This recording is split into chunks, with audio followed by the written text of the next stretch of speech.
नमस्कार। मैं वीके शास्त्री आप सभी दर्शकों का अपने चैनल के माध्यम से बहुत बहुत स्वागत करता हूं। जैसा कि मैं आपको गज केसरी राजयोग के वीडियोस के माध्यम से हर माह में बनने वाले शुभ योगों, शुभ मुहूर्त की जानकारी देता रहता हूं, उसी क्रम में आज के वीडियो में बात करेंगे मिथुन राशि के जातकों की कुंडली में अप्रैल 2023 में अलग अलग डेट्स पर बनने वाले गज केसरी राजयोगों के बारे में।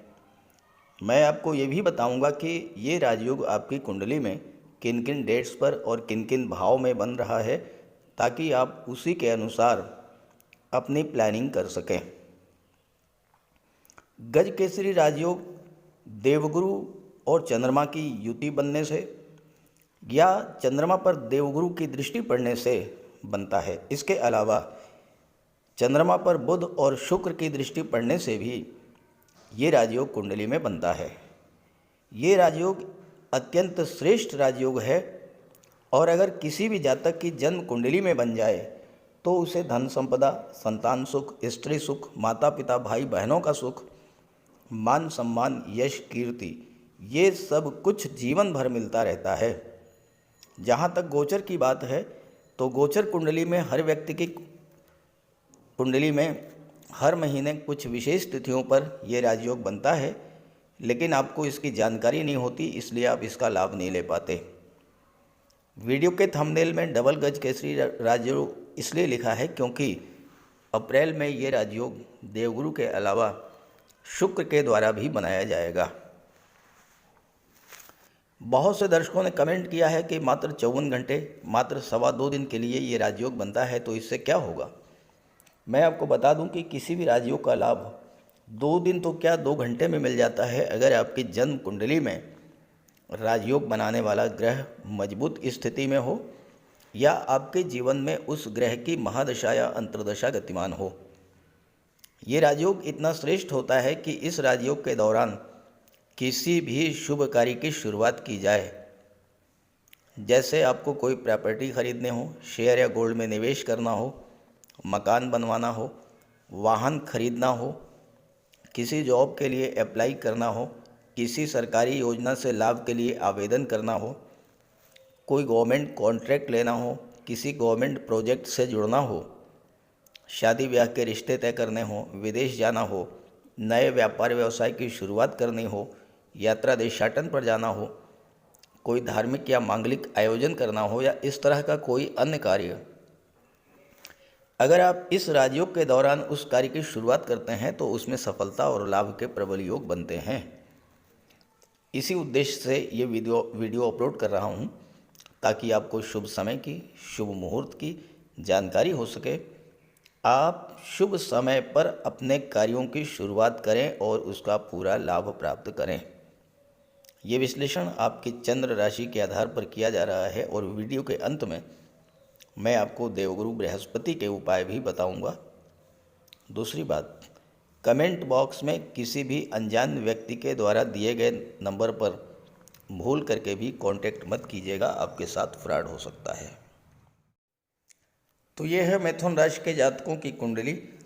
देवगुरु बृहस्पति का गोचर आपकी कुंडली के 10वें भाव में है।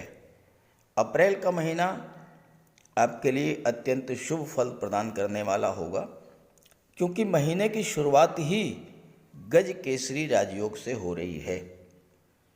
1 अप्रैल को चंद्रमा का गोचर कर्क राशि में होगा, धन भाव में, और देवगुरु की दृष्टि पड़ेगी चंद्रमा पर और गज केसरी राजयोग बनेगा। हालांकि ये जो राजयोग है ये प्रातः 4:48 तक ही प्रभावी रहेगा, क्योंकि इसके बाद चंद्रमा राशि परिवर्तन करके सिंह राशि में आ जाएंगे। लेकिन 1 अप्रैल बहुत ही महत्वपूर्ण और शुभ है आपके लिए, क्योंकि 1 अप्रैल को चैत्र शुक्ल पक्ष की एकादशी की तिथि भी है और प्रातः 4:48 तक गज केसरी राजयोग भी बन रहा है। इसके बाद चंद्रमा सिंह राशि में और फिर राशि परिवर्तन करके कन्या राशि में गोचर करेंगे और आपके कुंडली के चतुर्थ भाव में गोचर करेंगे और गुरु की दृष्टि चंद्रमा पर पड़ेगी। गज केसरी राजयोग केंद्र के भाव में अत्यंत श्रेष्ठ राजयोग बनेगा। कुंडली का जो चौथा भाव होता है इसे सुख भाव कहते हैं। चौथे भाव से माता, मातृभूमि, भौतिक सुख सुविधाओं, मानसिक शांति, प्रॉपर्टी, वाहन का विचार किया जाता है। चौथे भाव से पारिवारिक जीवन, रिश्तेदार, मन की खुशी, जमीन और पैतृक संपत्ति का विचार किया जाता है। चतुर्थ भाव में हर तरह की अचल संपत्ति, कृषि भूमि, रियल एस्टेट, भवन, बाग बगीचे, इन सब का तो विचार किया ही जाता है। कुंडली का जो चौथा भाव है ये राज सिंहासन और मंत्रिमंडल को भी शो करता है। चौथे भाव में गज केसरी राजयोग बनने का सबसे बड़ा प्रभाव होगा मानसिक शांति की प्राप्ति। घर परिवार, प्रॉपर्टी, वाहन या माता के स्वास्थ्य को लेकर कोई चिंता थी वो दूर होगी और मन आपका शांत रहेगा। देखिए, आपके पास कितनी भी धन संपत्ति है लेकिन अगर मानसिक शांति नहीं है तो सब बेकार हो जाता है। तो इस राजयोग के बनने पर माता के स्वास्थ्य में सुधार होगा, पैतृक संपत्ति को लेकर कोई विवाद था वो समाप्त होगा, घर परिवार में खुशियां बढ़ेंगी और कोई धार्मिक या मांगलिक आयोजन भी आपके घर में हो सकता है। आप कोई कृषि भूमि, प्लाट या मकान या वाहन खरीदना चाहते थे तो उसके लिए भी अत्यंत शुभ मुहूर्त है। घर परिवार का माहौल अच्छा रहने से आपका मन प्रसन्न रहेगा। विदेश जाने की इच्छा थी वो भी पूरी होगी। भौतिक सुख सुविधाओं को बढ़ाने वाले साधन भी आप क्रय कर सकते हैं। समाज के प्रतिष्ठित और गणमान्य व्यक्तियों से आपके संबंध प्रगाढ़ होंगे और चूंकि चौथा भाव राज सिंहासन का होता है, अगर आप राजनीति के क्षेत्र में हैं उच्च पद प्राप्ति के योग बनेंगे। चंद्रमा की दृष्टि दशम भाव पर पड़ेगी तो कार्यस्थल पर काम करने का अच्छा माहौल मिलेगा। कोई शुभ समाचार भी आपको मिल सकता है, जैसे पद, प्रतिष्ठा, प्रमोशन का लाभ। आपके पिता को भी उनके कार्यस्थल में लाभ का योग बनेगा और उनका स्वास्थ्य भी अच्छा रहेगा। और चतुर्थ भाव में ये जो गज केसरी राजयोग बनेगा कन्या राशि में, ये बनेगा 4 अप्रैल को शाम 4:05 पर, 4:05 4:05 PM।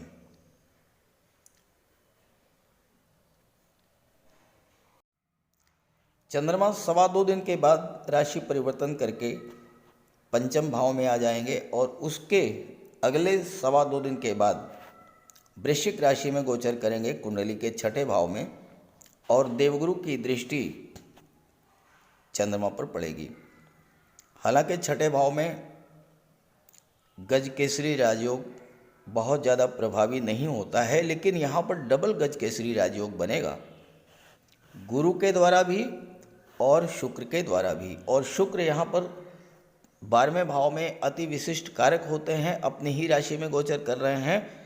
तो शुक्र और गुरु दोनों की दृष्टि जब चंद्रमा पर पड़ेगी तो छठे भाव के अत्यंत शुभ फल आपको प्राप्त होंगे। छठा भाव क्या है? रोगों का है, कर्ज का है, शत्रुता का है। छठा भाव नौकरी का है, सर्विस सेक्टर का है, कंपटीशन का है।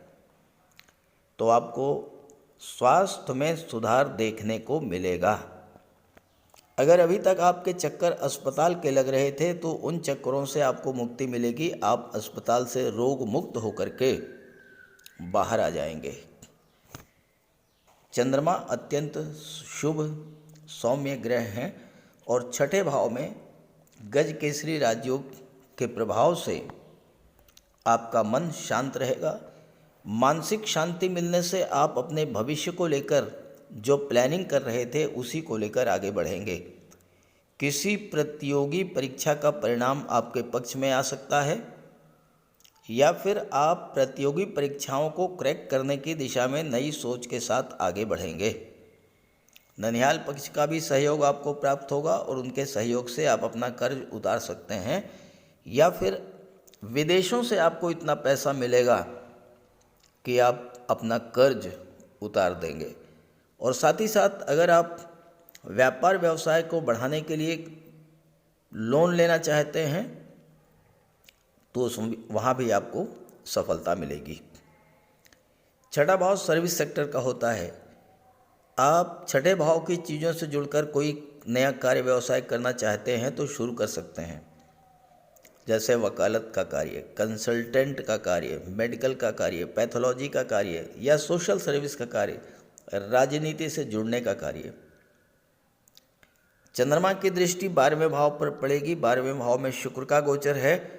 विदेश जाने के मार्ग की बाधाएं दूर होंगी। छात्र हैं तो हायर एजुकेशन के लिए विदेश जाने का योग बनेगा।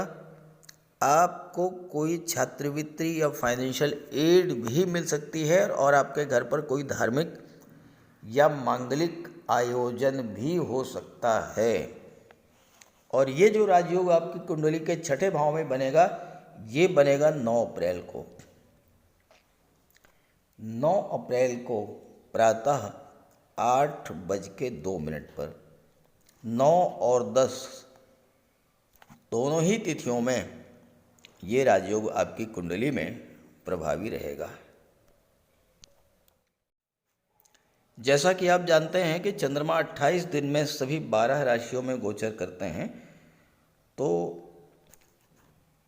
वृश्चिक राशि में गोचर करने के लगभग 8 दिन के बाद चंद्रमा का गोचर मीन राशि में होगा और कुंडली के 10वें भाव में गुरु और चंद्रमा की युति बनेगी। अत्यंत उत्कृष्ट श्रेणी का गज केसरी राजयोग बनेगा आपकी कुंडली में।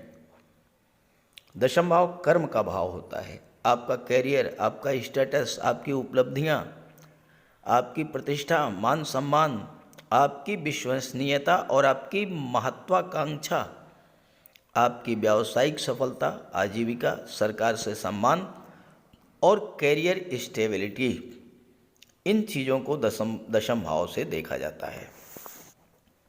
यहाँ पर गज केसरी राजयोग बन रहा है। कैरियर को लेकर आपके मन में जो अनिर्णय की स्थिति थी वो दूर होगी। आप ये तय कर पाएंगे कि आपको किस क्षेत्र में कार्य करना है। कोई नया कार्य व्यवसाय शुरू करने का अत्यंत शुभ योग बनेगा। गज केसरी राजयोग बनने पर आपका स्टेटस ग्रो करेगा, मान सम्मान बढ़ेगा। साथ ही व्यावसायिक रूप से आप सफलता की ओर आगे बढ़ेंगे। गवर्नमेंट से जुड़े हुए व्यक्तियों से आपके संबंध मजबूत होंगे या फिर आप स्वयं गवर्नमेंट के अंग बनने की दिशा में आगे बढ़ेंगे। सरकार से धन या सम्मान भी दिलाने वाला होगा ये योग। आपको कोई गवर्नमेंट प्रोजेक्ट मिल सकता है, किसी सरकारी योजना से लाभ मिल सकता है। आप अपने व्यापार को नई ऊंचाइयों पर ले जाने के लिए धन का निवेश भी कर सकते हैं। आपके पावर और अथॉरिटी को बढ़ाने वाला होगा ये राजयोग। समाज में आपकी विश्वसनीयता बढ़ेगी और ये राजयोग आपकी महत्वाकांक्षा में वृद्धि करने वाला होगा। आप जीवन में नए नए लक्ष्य निर्धारित करेंगे और उसे प्राप्त भी करेंगे। चंद्रमा की दृष्टि 4th भाव पर पड़ने से आपको मानसिक शांति मिलेगी, माँ के स्वास्थ्य में सुधार देखने को मिलेगा और आप कोई प्रॉपर्टी या वाहन भी खरीद सकते हैं। और 10वें भाव में ये गज केसरी राजयोग बनेगा 17 अप्रैल को रात्रि 8:52 पर। इसका मतलब ये हुआ कि 18 और 19 अप्रैल को ये राजयोग आपकी कुंडली में पूरी तरह प्रभावी रहेगा। 21 अप्रैल को देवगुरु बृहस्पति राशि परिवर्तन कर लेंगे।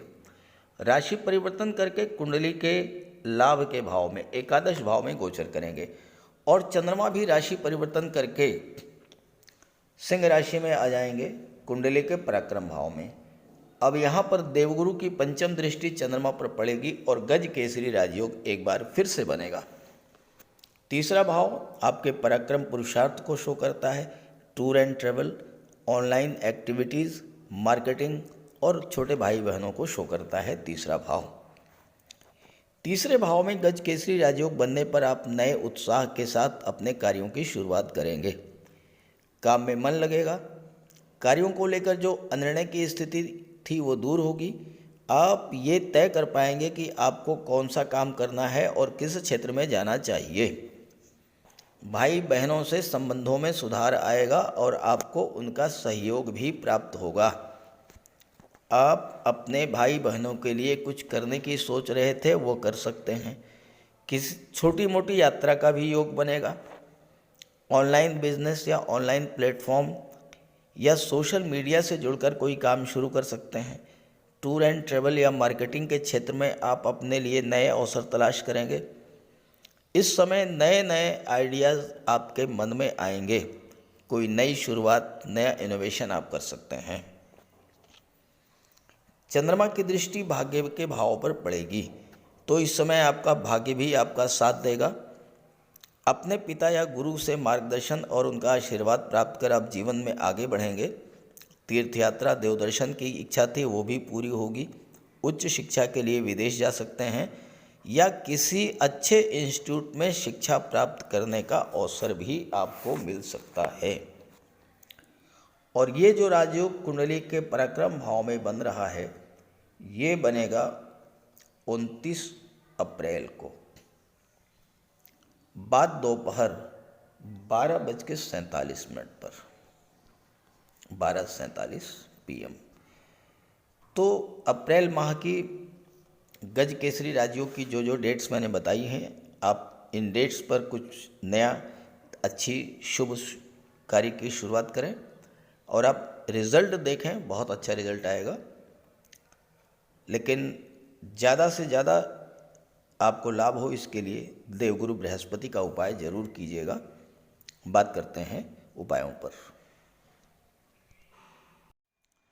कुंडली में देवगुरु बृहस्पति का बहुत ही महत्वपूर्ण स्थान है क्योंकि देवगुरु कुंडली के पंचम और नवम भाव के कारक होते हैं।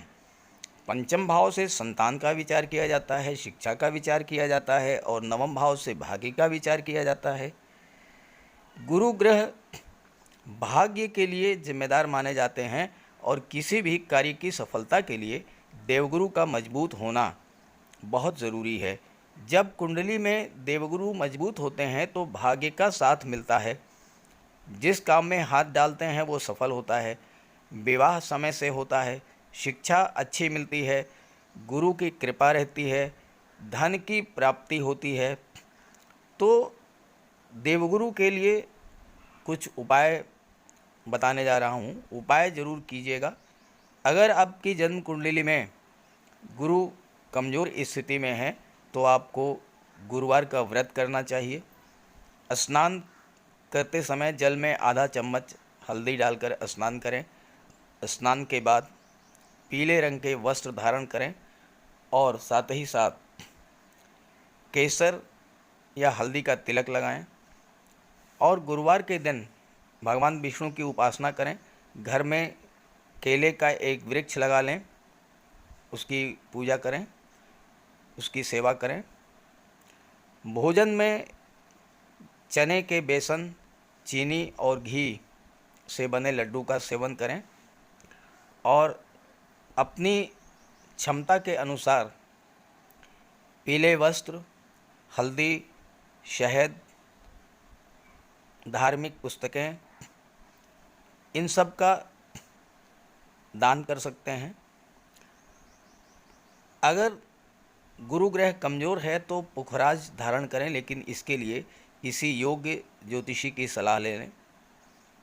माता पिता, गुरु और बुज़ुर्गों का सम्मान करें, उनकी देखभाल करें और उनका आशीर्वाद प्राप्त करें। साफ सफाई रखें, गुरु की सेवा करें और दही और चावल गरीबों को खिलाएं। किसी गरीब को, किसी दिव्यांग व्यक्ति को भोजन कराएं, किसी वृद्धाश्रम में जाकर के वृद्धों के साथ कुछ समय बिताएं, उनकी समस्याओं को जानें समझें। कोई ज़रूरी नहीं है कि आप धन से ही सहायता करें, तन और मन से भी आप मदद कर सकते हैं दूसरों की, और ऐसा करने से देवगुरु अत्यंत प्रसन्न होते हैं। और जब देवगुरु बलवान होंगे तो आपको पूरा लाभ मिलेंगे। तो ये उपाय करके देखिएगा, लाभ होगा। कमेंट करके बताइएगा ताकि आपके साथियों को भी इसका लाभ मिल सके। नमस्कार।